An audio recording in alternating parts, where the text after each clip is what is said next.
The armies of Narendra Modi and the BJP are fake online. The BJP would say the same about the Congress. The fact of the matter is that Twitter has become an arena of pitched political battles, and social media could change the strategies of both the major national parties. Siddharth Pandey tells us how. The war has gone virtual. Will 2014 be fought on cyberspace? Now Congress's battle over those 140 characters will be led by the original Twitter minister. Ironically, HRD Minister Shashi Tharoor was forced to resign after his infamous cattle class tweet in 2009. But now he's possibly the only leader who comes close to breaking Modi's domination online. Modi took over Tharoor in terms of following on Twitter just yesterday evening. While Modi boasts of over 18,27,000 followers, Tharoor's Twitter page lists more than 18,21,000 followers. When you don't play an active role on social media or in other forms of media, you end up in a position where, very frankly, the public gets one point of view from those who are active and there is no refutation of another. This is not the first time that the former top UN diplomat has had to directly take on the BJP's rising star. भाइयों बहनों बता दीजिए इस देश में कभी किसी ने 50 करोड़ की गर्लफ्रेंड देखी है? She's worth far more than the 50 crores, the imaginary 50 crores he's talking about. She's priceless to me.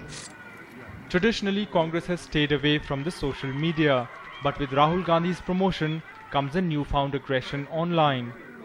Up till now, the BJP may have dominated the debate as well as attacks on Twitter as well as social media. But the Congress is now fighting back, saying it will leave no comment unanswered. And as one minister put it, the Congress will now resort to carpet bombing as far as the information offensive is concerned. Modi too has made his mission 2014 clear. Recently in Mumbai, he asked his BJP Maharashtra cell to get him social media addresses of 1 lakh people from each of the 48 Lok Sabha seats in the state. Modi's virtual warriors, 10 techies, track his blogs, Facebook, Twitter pages, with a regional version coming soon. With Siddharth Pandey in New Delhi, Rohit Rajan for NDTV. 65% of India's population is now estimated to be under 35. The new demographics mean that the young voter has suddenly become extremely important to politicians. And with youth playing a major factor, new technology is also going to be critical. Many people believe that the BJP has the first mover advantage when it comes to social media. But the Congress is waking up to the challenge and has begun to take social media extremely seriously, even if belatedly. In fact, many people suggest that someone like Shashi Tharoor was probably ahead of the curve when he began tweeting, and at that time his party did not fully understand the potential of this medium.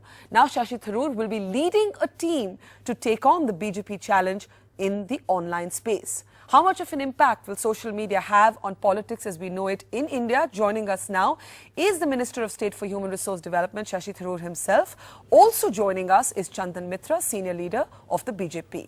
Shashi Tharoor, if I may start with you, would you look back and say you were ahead of the curve, ahead of the times? Because when you began on Twitter, your party even did not fully understand the import of the medium or the potential that it had. And now so many of them are lining up to join you. That's true, and yet it's not entirely true, Barkha, because though, yes, I had the first mover disadvantage, one might call it, using your phrase, the fact is that initially, I remember there were some newspaper articles when I first crossed 10,000 followers. And a number of senior politicians and members of parliament from both parties, both major parties, asked me, what is this Twitter? How do you get 10,000 followers? For any politician, the idea of getting 10,000 people following you seemed like a good idea. So I told them, and they were quite interested, and many asked me how they should tweet and so on. But then the mainstream media went after me with such a vengeance, twisting everything I said on Twitter in such a way that these same politicians backed off immediately, feeling that Twitter was really a guarantee of controversy in the mainstream media. And then it was not just the Congress that wasn't comfortable. I remember the then president of the BJP, Mr. Venkaiah Naidu, saying rather presciently, too much tweeting will lead to quitting, which I'm sure he thought was a rhyme. I mean, the fact is that that politicians at that time were very hesitant, principally, I believe, because of the almost savage overreaction of the mainstream media to the idea of anybody bypassing them and reaching the public directly. inevitably you all changed because you saw it was a worldwide phenomenon. You saw that you could mine tweets for information yourself, that you could use tweets and social media to put out your own stories. And the result was, I think, that suddenly Twitter became more acceptable. You're right, the BJP was then quicker to follow suit. There were some Congress leaders on Twitter at about the same time as Narendra Modi and Sushma Swaraj and others from the BJP came on Twitter, but they didn't get the same amount of attention because the BJP organized itself much better. One correction, Barkha, to your introduction. I'm not leading any team on Twitter or on social media.